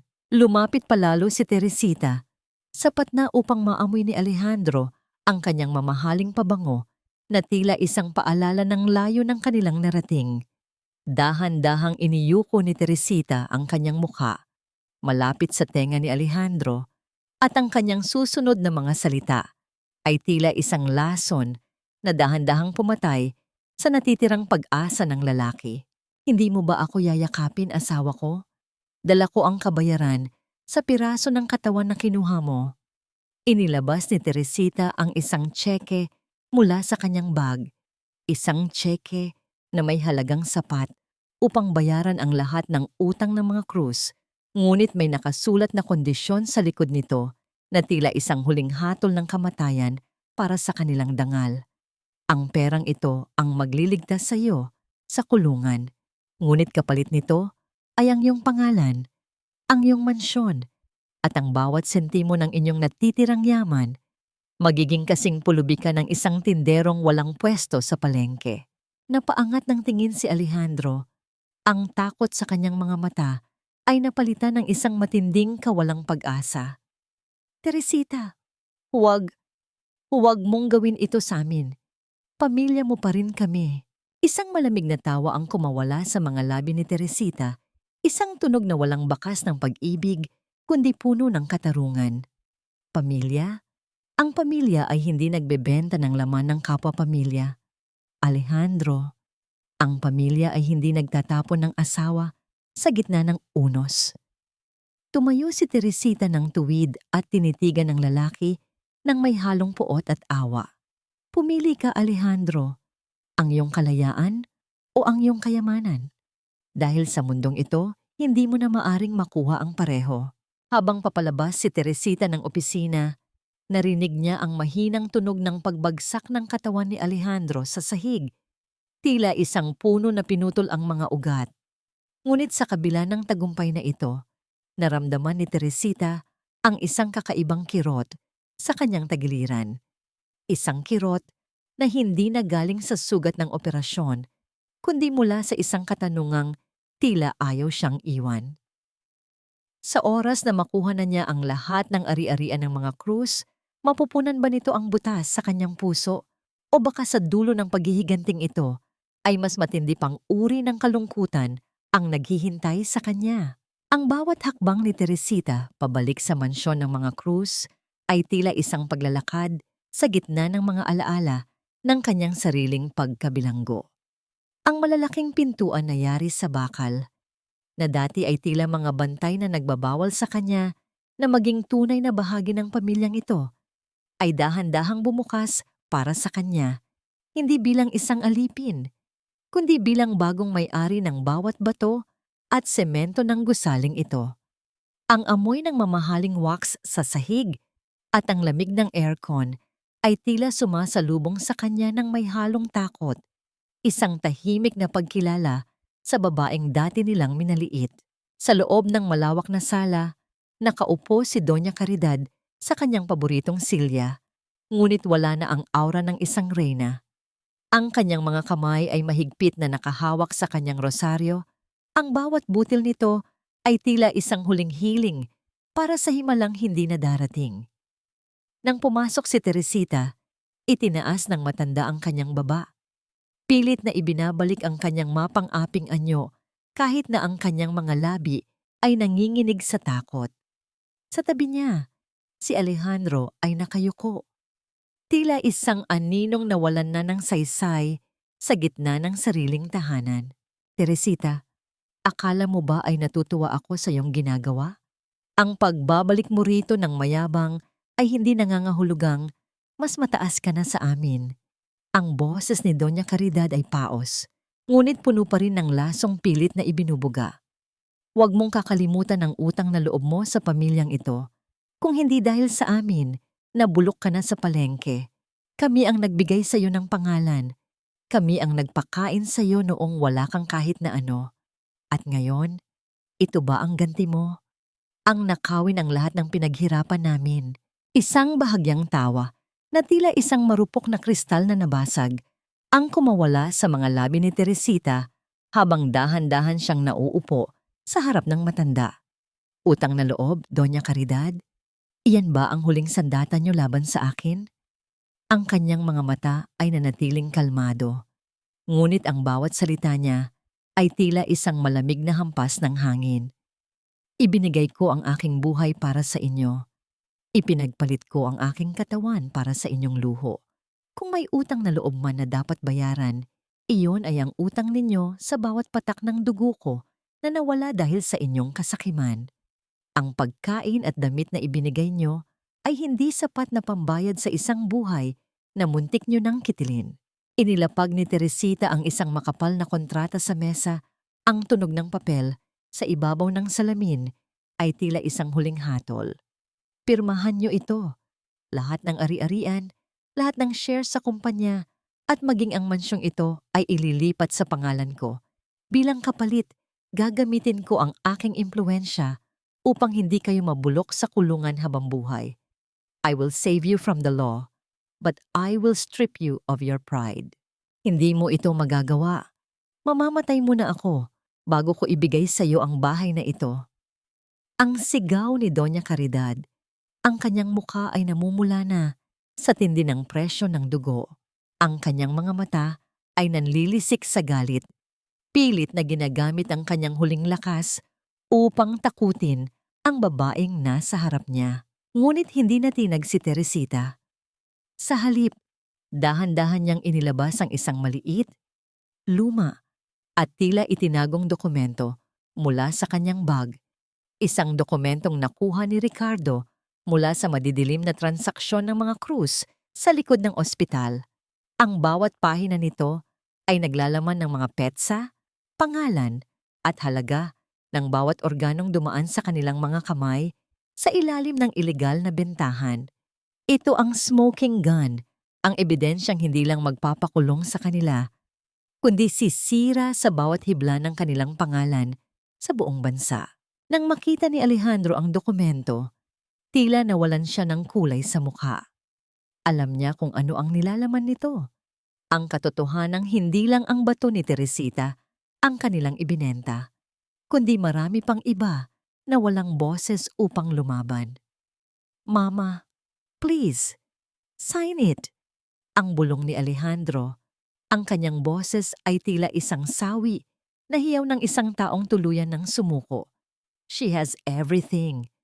Kung hindi tayo pipirma, hindi lang tayo magiging pulubi. Mamamatay tayo sa loob ng rehas. Isang mahabang katahimikan ang bumalot sa sala. Tila isang mabigat na presensya na sumasakal sa bawat hininga ng Pamilya Cruz. Ang bawat tibok ng orasan sa dingding ay tila isang paalala ng oras na unti-unti nang nauubos. Sa huli, dahan-dahang kinuha ni Doña Caridad ang panulat. Ang kanyang mga kamay ay nanginginig ng husto habang itinatala ang kanyang lagda sa ibabaw ng papel. Ang bawat kurba ng tinta ay tila isang pag-amin ng kanyang pagkatalo, isang pagbagsak mula sa langit, patungo sa lupang dati niyang kinasusuklaman. Habang kinuha ni Teresita ang mga pirmadong papel, naramdaman niya ang isang kakaibang bigat sa kanyang dibdib. Hindi ito ang tagumpay na inakala niya. Wala ang inaasahang saya, kundi isang malalim at malamig na kapayapaan na tila isang huling hininga bago ang isang mahimbing na tulog. Ngunit bago siya tumayo, isang lihim na sulat na nakasingit sa huling pahina ng dokumento ang nakakuha ng kanyang atensyon. Isang sulat na nagpapakita ng isang pangalan na hindi niya inasahan. Ang pangalan ng taong tunay na nag-utos sa pagbebenta ng kanyang bato, at hindi ito si Alejandro o si Doña Caridad. Ang bawat hibla ng kanyang pagkatao ay muling nanginig sa galit at pagkalito. Kung hindi ang mga Cruz ang utak sa likod ng bentahan ng kanyang organo, sino ang taong nasa likod ng lahat ng ito? Isang bagong misteryo ang bumukas, isang mas malalim at mas mapanganib na landas na tila hindi pa natatapos. Lumingon si Teresita kay Ricardo na naghihintay sa labas, at sa unang pagkakataon, nakita niya ang isang bahagyang kakaibang kislap sa mga mata nito. Isang kislap na tila may itinatago ring lihim sa likod ng kanyang pagtulong. "Teresita, parang awa mo na. Nagmamakaawa ako sa'yo. Huwag mo kaming iwan sa ganitong kalagayan." Ang boses ni Alejandro ay tila isang basag na plaka, paos at hirap na lumalabas sa kanyang nanginginig na mga labi. Nakatayo siya sa labas ng gate ng mansyon, ang mansyong hindi na sa kanya, habang ang malakas na buhos ng ulan ay tila gustong lamunin ang kanyang buong pagkatao. Ang bawat butil ng tubig na humahampas sa kanyang balat ay tila mga maliliit na karayom na nagpapaalala sa kanya ng gabi nang itapon niya si Teresita sa labas ng ospital. Ngayon, ang gulong ng tadhana ay bumalik na sa kanya, at siya naman ang nakaluhod sa putikan, nagmamakaawa para sa isang tingin mula sa babaeng kanyang minaliit. Sa loob ng isang marangyang itim na sasakyan, nakaupo si Teresita sa tabi ni Ricardo. Ang bintana ng sasakyan ay bahagyang nakababa. Sapat na upang makita niya ang kalunos-lunos na anyo ng kanyang dating asawa. Ang buhok ni Alejandro ay nakadikit na sa kanyang noo, at ang kanyang mamahaling damit ay puno na ng dumi at mantsa. Wala na ang kislap sa kanyang mga mata. Napalitan na ito ng isang uri ng desperasyon na tila isang huling hininga ng isang nalulunod na tao. Napaka-ironic ng sandaling ito. Isang masakit na pag-uulit ng kasaysayan kung saan ang biktima noon ay siya ng hukom ngayon. Dahan-dahang hinawakan ni Ricardo ang kamay ni Teresita. Ang kanyang mga daliri ay marahang humahaplos sa likod ng kanyang palad. Hindi mo kailangang marinig ang kanyang mga hinaing, Teresita. Ang bawat salitang lumalabas sa kanyang bibig ay wala ng saysay. Ang bulong ni Ricardo, ang boses ay puno ng proteksyon at isang uri ng pag-aari. Ang init ng ugnayan nila ay tila isang pader na naglalayo kay Teresita sa pait ng kanyang nakaraan, isang sandali ng kilig na nababalot ng puot at katarungan. Tiningnan ni Teresita si Alejandro, hindi nang may galit, kundi nang may isang uri ng malamig na pagkilala. Nandyan ka sa lugar kung saan mo ako iniwan, Alejandro. Ang putik na yan, ang ulan na yan. Iyan ang huling alaala ko sa iyo bilang asawa. Ang boses ni Teresita ay tila isang dambuhalang alon na nagpatahimik sa ingay ng unos. Humingi ka ng tawad sa iyong sarili dahil ang babaeng dating nagmamahal sa iyo ay matagal mo nang pinatay sa loob ng silid operasyong yon. Ang kaharap mo ngayon ay ang babaeng kumuha na ng lahat ng dapat ay sa kanya. Teresita, please! Mahal pa rin kita. Nagkamali lang ako, nadala lang ako ng takot. Ang hiyaw ni Alejandro habang sinusubukang hawakan ang pinto ng sasakyan. Ang kanyang mga kamay ay dulas na dulas sa basang metal. Tila isang huling pagtatangka na kumapit sa isang buhay na tuluyan nang nawala sa kanyang mga kamay. Ang bawat paghikbi niya ay tila isang tunog ng pagguho ng isang toring buhangin. Marupok at walang pundasyon. Isang mapait na ngiti ang sumilay sa mga labi ni Teresita bago niya dahan-dahang itinaas ang bintana ng sasakyan. Ang tunog ng mekanismo ng bintana na unti-unting nagsasara ay tila isang tunog ng kabaong na ipinipinid para sa kanilang nakaraan. Ang pag-ibig na sinasabi mo ay parang ang bato ko na ibinenta mo, Alejandro. Hindi na yon kailanman maibabalik sa tamang pwesto. Masanay ka sa dilim dahil doon kita iniwan at doon ka mananatili. Habang dahan-dahang umaandar ang sasakyan palayo, nakita ni Teresita sa side mirror ang anyo ni Alejandro na tuluyan ng napasubsob sa putikan. Ang kanyang mga balikat ay nayayanig sa tindi ng pagsisisi. Naramdaman ni Teresita ang isang kakaibang paggaan sa kanyang dibdib. Ang huling tanikala ng kanyang pagiging martir ay tuluyan ng naputol. Ngunit sa gitna ng kanyang katahimikan, naramdaman niya muli ang titig ni Ricardo.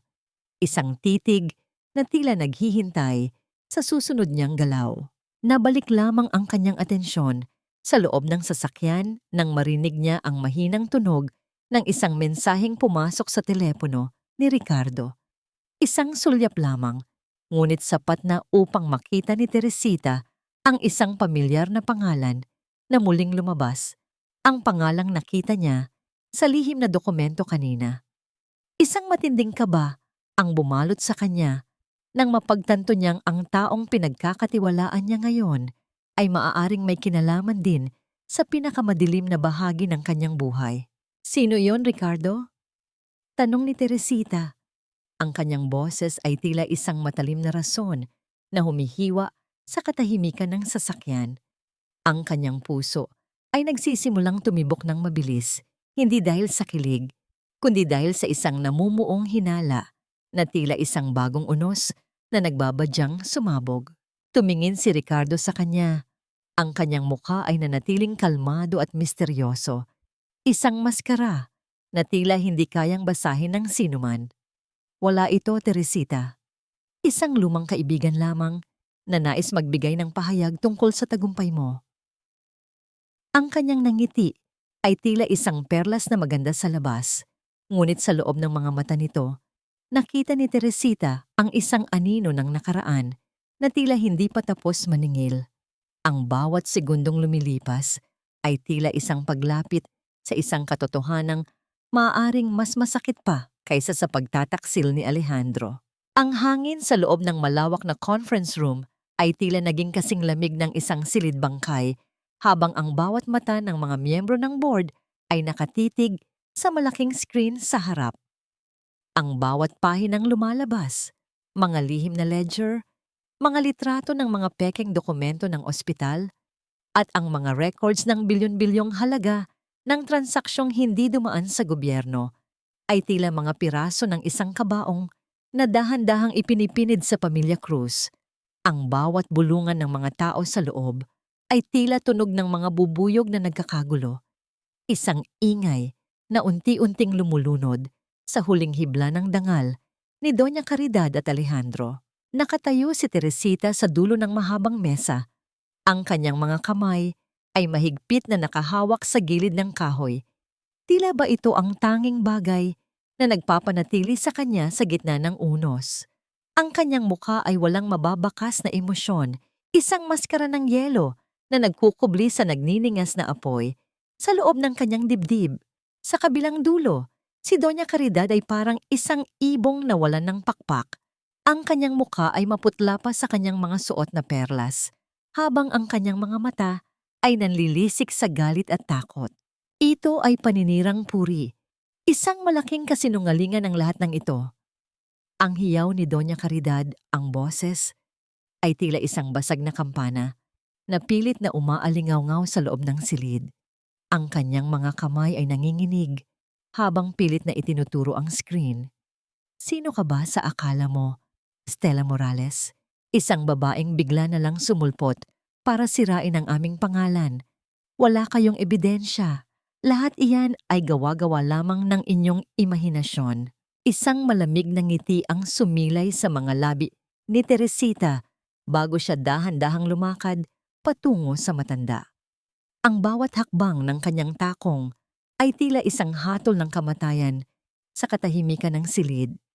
Hindi kailangan ng imahinasyon para sa katotohanang nakaukit sa aking balat, Doña Caridad. Ang bawat sentimong ibinayad sa inyo ni Ricardo Montoya para sa aking bato ay nakatala rito. At ang bawat buhay na inyong ipinagpalit para sa inyong luho ay sumisigaw na ngayon ng katarungan. Sa pagkakataong yon, dahan-dahang bumukas ang malalaking pinto ng conference room. Ang tunog ng pagtama ng metal sa pader ay tila isang huling hudyat ng pagtatapos ng kanilang laro. Pumasok ang isang pangkat ng mga opisyal mula sa National Bureau of Investigation, kasunod ang ilang mga pulis na may dalang mga warrant. Ang kislap ng mga tsapa at ang matitigas na anyo ng mga awtoridad ay tila isang dambuhalang pader na humarang sa anumang balak na pagtakas. Doña Caridad Cruz, Alejandro Cruz at Maribel Cruz, kayo ay nasa ilalim ng pag-aresto para sa mga krimen ng illegal organ trafficking, financial fraud at tax evasion. Ang boses ng opisyal ay walang bahid ng pag-aalinlangan. Bawat salita ay tila isang malamig na bakal na bumabalot sa kanila. Isang matinding gulo ang sumiklab sa loob ng silid. Ang pagwawala ni Doña Caridad ay tila isang eksena mula sa isang malagim na dula. Bitawan niyo ako! Hindi niyo alam kung sino ang kinakalaban niyo. Alejandro, gawin mo ang paraan. Maribel, tawagan mo ang ating mga abogado. Ang sigaw ng matanda habang pilit na kumakawala sa hawak ng mga pulis. Ang kanyang buhok na dati ay maayos na nakastyle ay ngayon ay gulo-gulo at ang kanyang mga perlas ay nalaglag at kumalat sa sahig. Tila mga butil ng luhang naglaho na sa dumi. Napanood ni Teresita ang bawat sandali ng pagbagsak ng kanyang mga kaaway. Nakita niya ang pagkaduwag sa mga mata ni Alejandro habang dahan-dahang inilalagay ang mga posas sa kanyang mga kamay. Nakita niya ang pag-iyak ni Maribel na tila isang batang nawawala. Ngunit sa gitna ng tagumpay na ito, naramdaman ni Teresita ang isang kakaibang kirot sa kanyang tagiliran. Isang kirot na tila nagpapaalala sa kanya na ang katarungan ay may kasamang pait. Ang kanyang mga mata ay nagtagpo sa mga mata ni Ricardo na nakatayo sa isang sulok. Pinapanood ang bawat galaw niya nang may isang uri ng ngiting tila hindi niya lubos na maunawaan. Nabalik lamang ang diwa ni Teresita nang lapitan siya ng opisyal upang hilingin ang kanyang huling pahayag.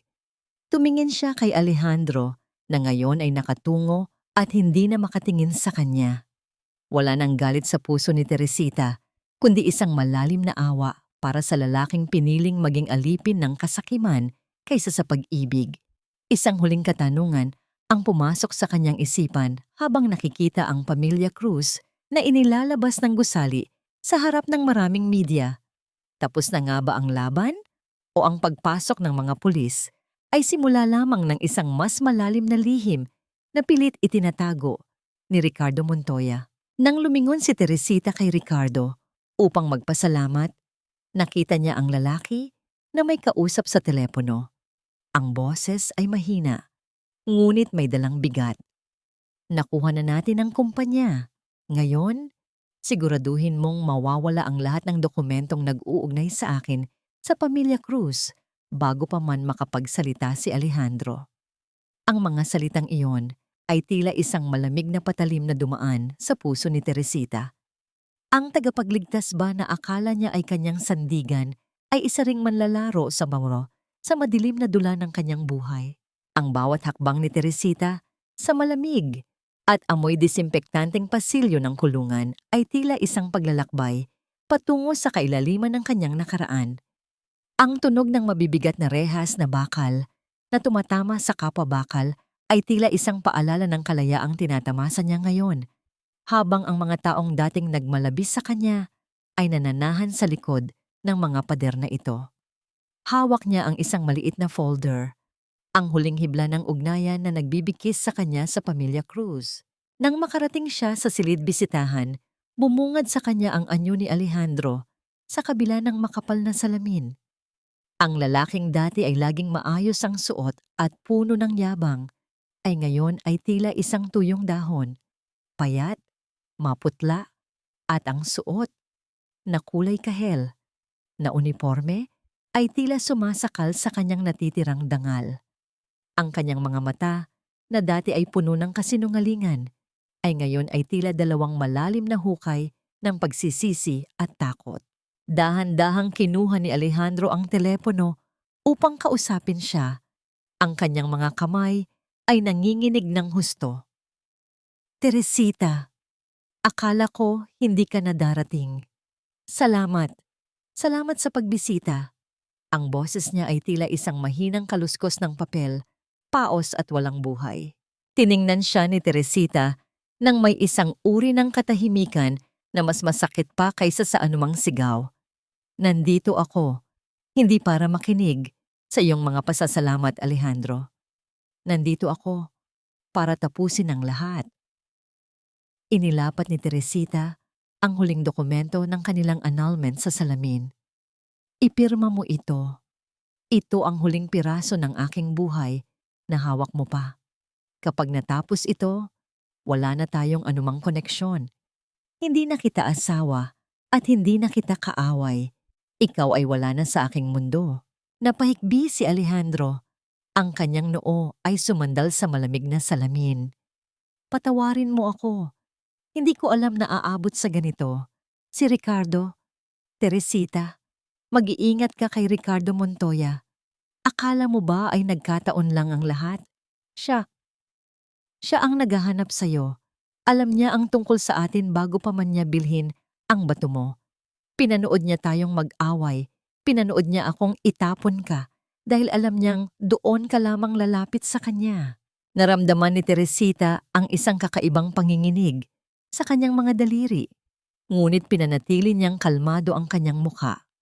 Ang bawat salita ni Alejandro ay tila isang piraso ng puzzle na unti-unting nabubuo sa kanyang isipan na nagpapatunay sa mga hinalang narinig niya sa opisina ni Ricardo.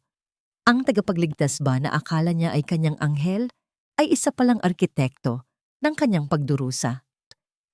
Hindi ko na kailangan ang iyong mga babala, Alejandro. Ang bawat sugat na tinamo ko ay sapat ng aral para sa akin. Ang bose ni Teresita ay tila isang malamig na hangin. Pirmanan mo ang papel. Sa ilalim ng mapanuring titig ni Teresita, dahan-dahang nilagdaan ni Alejandro ang dokumento. Ang bawat paggalaw ng panulat sa papel ay tila tunog ng pagputol sa huling tanikala ng kanilang nakaraan. Nang matapos ang pirma, tumayo si Teresita at tinalikuran ang lalaking minsan niyang inibig ng higit sa kanyang sarili. Hindi na niya pinakinggan ang muling pagtawag ni Alejandro sa kanyang pangalan. Paglabas ni Teresita sa gusali, sumalubong sa kanya ang sikat ng araw na tila isang mainit na yakap. Nakatayo sa tabi ng sasakyan si Ricardo. Ang kanyang anyo ay tila isang perpektong larawan ng katapatan. Binuksan nito ang pinto para sa kanya nang may isang banayad na ngiti. "Tapos na ba, Teresita? Malaya ka na ba?" Tanong ni Ricardo. Ang boses ay puno ng tamis at pagkalinga. Tumingin si Teresita sa mga mata ni Ricardo. Pilit na hinahanap ang anino ng katotohanang ibinulong ni Alejandro.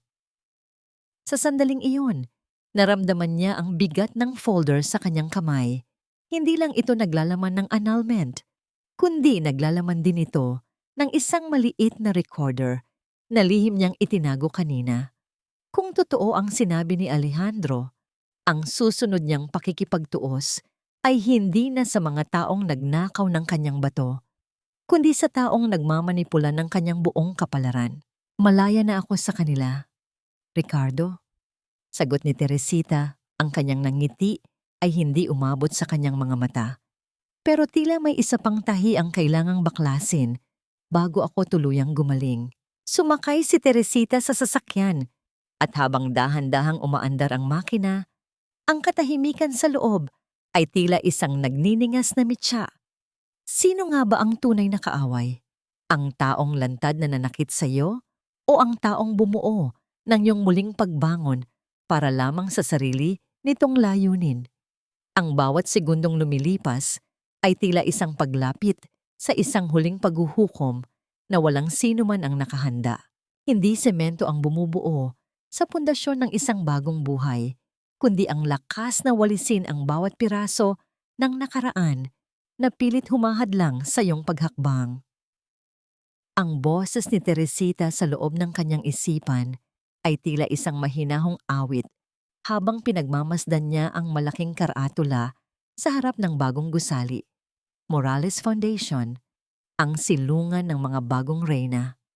Ang sikat ng umaga ay tumatama sa mga salamin ng bintana, nagbibigay ng liwanag sa isang pangarap na itinayo niya hindi sa galit, kundi sa pagnanais na wala ng ibang babaeng dumanas ng kanyang sinapit. Dahan-dahan niyang hinawakan ang kanyang tagiliran at sa unang pagkakataon, hindi hapdi ang kanyang naramdaman. Ang peklat na naroon ay tila naging isang medalya ng karangalan, isang mapa ng kanyang paglalakbay mula sa lansa ng palengke patungo sa kaitaasan ng kanyang sariling tagumpay. Ang bawat silid sa loob ng foundation ay inilalaan para sa mga kababaihang biktima ng pang-aabuso at pagsasamantala sa pananalapi. Mga babaeng tulad niya noon na kailangan lamang ng isang kamay na hihila sa kanila mula sa putikan. Nabalik lamang ang kanyang diwa nang marinig ang mahinang tunog ng pagbukas ng pinto ng sasakyan sa labas. Isang pamilyar na anyo ang lumabas mula roon, si Aling Apuring. Ang matanda ay nakasuot ng maayos na bestido, malayo sa mga punit-punit na damit na suot nito sa palengke, ngunit ang ngiti nito ay nananatiling kasing init ng isang nanay. Hindi na ito naglalako ng kakanin sa ilalim ng initan. Siya na ngayon ang tagapangasiwa ng kusina ng foundation. Tinitiyak na bawat babaeng dumating ay may mainit na sabaw at pagmamahal na sasalubong sa kanila. "Teresita, anak, hindi ko akalain na makikita ko ang lahat ng ito bago man lang ako pumanaw sa mundong ito." Ang boses ni Aling Puring ay nanginginig sa tuwa. Ang kanyang mga mata ay nagniningning sa bawat patak ng luhang dulot ng kaligayahan. Inalalayan siya ni Teresita at mahigpit na niyakap, isang pasasalamat na walang salitang kayang tumbasan. Ang amoy ng matanda ay nagpapaalala kay Teresita na sa gitna ng kanyang pinakamadilim na gabi, may isang pusong hindi sumuko sa kanya. "Wala ito, Inay Puring. Utang ko sa inyo ang bawat hininga ko ngayon. Kayo ang nagturo sa akin na ang tunay na yaman ay hindi nasa bangko, kundi sa pagkakawanggawa sa mga taong walang-wala." Bulong ni Teresita, ang kanyang boses ay puno ng emosyon. Ito ang kanyang golden moment, isang sandali kung saan ang kanyang tagumpay ay naging ganap dahil naibahagi niya ito sa taong naging sandigan niya sa hirap. Pagkatapos ng seremonya, natagpuan ni Teresita si Ricardo na naghihintay sa kanya sa ilalim ng isang malaking puno ng mangga sa labas ng gusali. Ang lalaki ay nakatitig sa kanya nang may isang uri ng paghanga na tila nagbibigay ng kakaibang kaba at init sa dibdib ni Teresita. Isang pakiramdam na tinatawag ng marami na kilig. Ngunit para sa kanya, ito ay isang bagong uri ng tiwala. Naalala niya ang babala ni Alejandro at ang recorder na nasa kanyang bag. Ngunit sa huling ilang linggo, pinili niyang harapin si Ricardo ng tapat. Alam ko ang ginawa mo, Ricardo. Alam ko na pinagplanuhan mo ang bawat pagkakataon upang mahanap ako. Ang sabi ni Teresita, ang kanyang boses ay kalmado at direkta. Ang katahimikan sa pagitan nila ay tila naging isang mabigat na presensya, habang ang tunog ng mga dahon na sumasayaw sa hangin ay tila naghihintay sa sagot ng lalaki. Huminga ng malalim si Ricardo at tumingin sa malayo. Totoo, Teresita. Hinanap kita dahil kailangan ko ng katarungan laban sa mga krus. At ikaw ang tanging paraan. Pero ang hindi ko pinagplanuhan ay ang mahulog sa isang babaeng may pusong kasing tibay ng brilyante. Ang pagtulong ko sa iyo ay nagsimula bilang isang transaksyon, pero natapos ito bilang aking sariling kaligtasan. Ang katapatan sa boses ni Ricardo ay tila isang gamot na nagpatigil sa hinala sa puso ni Teresita. Ang pagpapatawad ay hindi laging madali, pero minsan, ito ang tanging paraan upang tuluyang makalaya. Hinawakan ni Ricardo ang kamay ni Teresita. Ang kanyang mga daliri ay marahang humahaplos sa mga daliri ng babae. May isa pa akong sorpresa sa iyo. Gusto kitang dalhin sa isang lugar, sa dalampasigan, kung saan nagsimula ang iyong pangarap.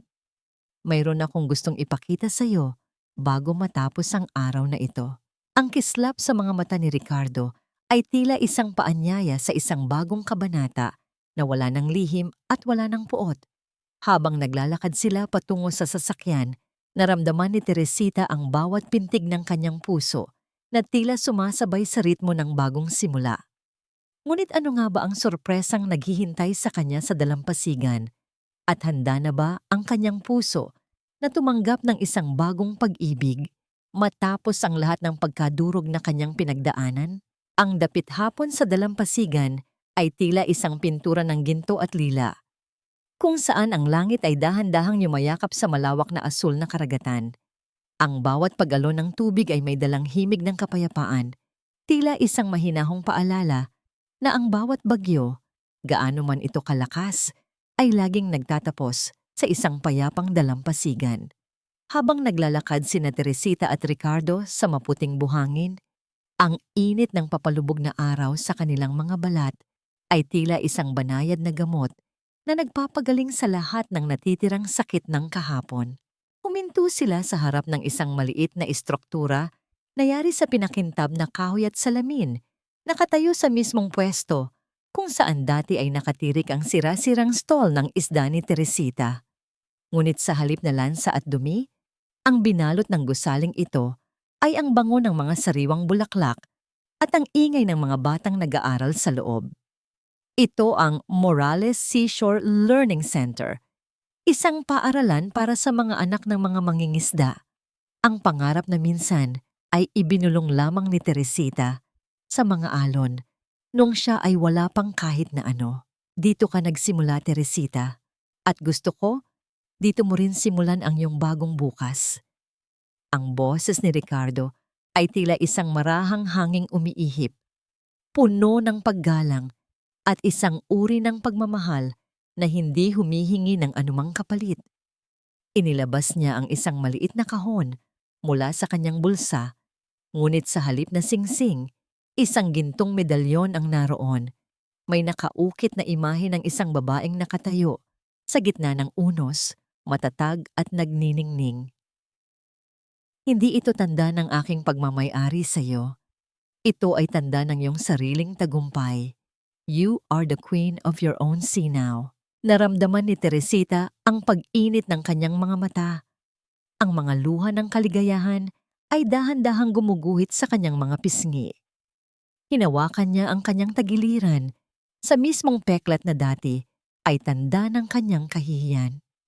Sa sandaling iyon, napagtanto niya na ang peklat na iyon ay hindi na isang sugat, kundi isang bahagi ng kanyang kasaysayan na nagpatibay sa kanya. Ang bawat luhang pumatak sa buhangin ay tila isang pagdidilig sa bagong buhay na kanyang tinatamasa. Ricardo, salamat. Hindi dahil iniligtas mo ako, kundi dahil tinulungan mo akong iligtas ang aking sarili. Ang bulong ni Teresita, ang boses ay puno ng kapayapaan. Dahan-dahan siyang sumandal sa balikat ni Ricardo at ang init ng yakap ng lalaki ay tila isang huling piraso ng puzzle na bumuo sa kanyang pagkatao. Ang bawat pintig ng kanilang mga puso ay tila sumasabay sa ritmo ng dagat. Isang ugnayang hindi na binuo sa kasinungalingan o transaksyon, kundi sa isang matinding pagkakaunawaan ng dalawang kaluluwang parehong nakaranas ng sugat. Habang ang huling sinag ng araw ay naglalaho sa abot-tanaw, naramdaman ni Teresita ang isang kakaibang ginhawa na tila isang huling hininga bago ang isang mahimbing na tulog. Ang bawat pait, ang bawat galit kay Alejandro, at ang bawat takot kay Doña Caridad ay tuluyan ng tinangay ng mga alon palayo sa kanyang puso. Ang babaeng dati ay itinapon sa putikan ay ngayon ay nakatayo sa sarili niyang kaharian. May kulang na bahagi sa kanyang katawan, ngunit may buong-buong kaluluwa na handang magmahal muli. Dahan-dahang humarap si Ricardo sa kanya. Ang kanilang mga mukha ay magkalapit na. Ang bawat hininga ay nararamdaman na nila. Teresita Morales, handa ka na bang iwanan ang huling anino ng nakaraan at sumama sa akin sa isang paglalakbay na wala ng pagtatago? Ang tanong ni Ricardo, ang kanyang mga mata ay nagniningning sa pag-asa. Ngumiti si Teresita, isang nangiting tila isang bukang liwayway na nagbibigay ng bagong liwanag sa mundo. Handa na ako, Ricardo. Handa na akong maging ako, nang walang takot at walang alinlangan. Habang dahan-dahang lumalapit ang kanilang mga labi para sa isang halik na tila selyo ng kanilang bagong simula, ang buwan ay dahan-dahang sumisikat sa itaas, nagbibigay ng liwanag sa isang dalampasigan kung saan ang isang martir ay tuluyan ng naging isang malayang reyna, isang huling tanaw sa dagat kung saan ang alon ay tila bumubulong ng kapayapaan at ang bawat bulong ay tila nagsasabing, ang lahat ay magiging maayos na. Ang bawat umaga sa dalampasigan ng kanilang bagong tahanan ay tila isang banayad na paalala na ang panahon ay ang pinakamabuting manggagamot sa lahat ng uri ng sugat. Habang nakatayo si Teresita sa malawak na beranda, pinagmamasdan niya ang pagsikat ng araw na dahan-dahang nagbibigay ng kulay sa langit, mula sa madilim na asul patungo sa isang maningning na ginto. Ang malamig na simoy ng hangin na nagmumula sa dagat ay humahaplos sa kanyang mukha. May dalang amoy ng alat na hindi na nagpapaalala ng hirap, kundi ng kalayaang matagal niyang ipinaglaban. Dahan-dahang hinawakan ni Teresita ang kanyang tagiliran sa ibabaw ng kanyang suot na sutlang bestido. Naroon pa rin ang peklat, isang tuyo at matigas na marka sa kanyang balat na tila isang mapa ng kanyang nakaraan. Ngunit wala na ang kirot, wala na ang hapdi na dati ay gumigising sa kanya sa gitna ng gabi. Ang peklat na ito ay hindi na isang tanda ng pagtataksil ni Alejandro, kundi isang patunay na siya ay nakaligtas. Sa kanyang isipan, ang tanong kung napatawad na ba niya ang mga krus ay hindi na kailangan ng isang malakas na sagot. Ang kapatawaran para kay Teresita ay hindi ang paglimot sa kanilang ginawa, kundi ang kawalan ng kapangyarihan ng galit sa kanyang puso. Ang katahimikang nararamdaman niya sa tuwing naaalala sila ay ang pinakamalinaw na tanda ng kanyang tagumpay. Nabalik ang kanyang diwa nang marinig ang mahinang tunog ng pagbukas ng pinto sa kanyang likuran. Pumasok si Ricardo, dala ang isang tasa ng mainit na kape na ang usok ay dahan-dahang sumasayaw sa hangin. Lumapit ang lalaki at tumayo sa kanyang tabi. Ang kanyang presensya ay tila isang matibay na haligi na nagbibigay ng kapanatagan sa kanyang mundo. Ang lalim yata ng iniisip mo, Stella. Ang boses ni Ricardo ay puno ng lambing, ginagamit ang pangalang naging simbolo ng kanyang muling pagkabuhay. Iniisip mo pa rin ba ang sulat na dumating kahapon? Tumango ng bahagya si Teresita. Ang sulat ay galing sa isang malayong kamag-anak ng mga Cruz. Nagsasabing si Alejandro ay nakalabas na sa kulungan, ngunit nabubuhay na ngayon sa isang maliit na barong-barong, malayo sa karangyaan, habang si Doña Caridad ay tuluyan ng nilamon ng sariling sakit at pighati sa loob ng isang pampublikong institusyon. Iniisip ko lang kung gaano kabilis magbago ang lahat, Ricardo. Dati, pakiramdam ko ay wala na akong bukas. Pero ngayon, pakiramdam ko ay nagsisimula pa lamang ang tunay na buhay ko. Hinawakan ni Ricardo ang kamay ni Teresa. Ang kanyang mga daliri ay marahang humahaplos sa mga daliri ng babae. Dahil pinili mong bumangon, Teresita, ang katarungan ay hindi lamang tungkol sa pagpaparusa sa mga nagkasala, kundi tungkol sa paghahanap ng sariling kapayapaan. Sa loob ng foundation na itinayo ni Teresita, mahigit 100 kababaihan na ang nabigyan ng bagong pag-asa. Bawat isa sa kanila ay may sariling kwento ng pagkadurog. Ngunit sa ilalim ng gabay ni Teresita, natututo silang buuin muli ang kanilang mga sarili. Ito ang kanyang pinakamahalagang legacy. Ang patunayan na ang isang martir ay maaring maging isang manunubos.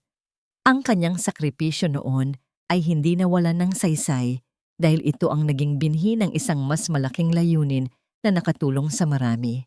Habang pinagmamasdan nila ang mga alon na humahampas sa pampang, naramdaman ni Teresita ang isang kakaibang ginhawa sa kanyang dibdib. Wala na ang kaba, wala na ang puot.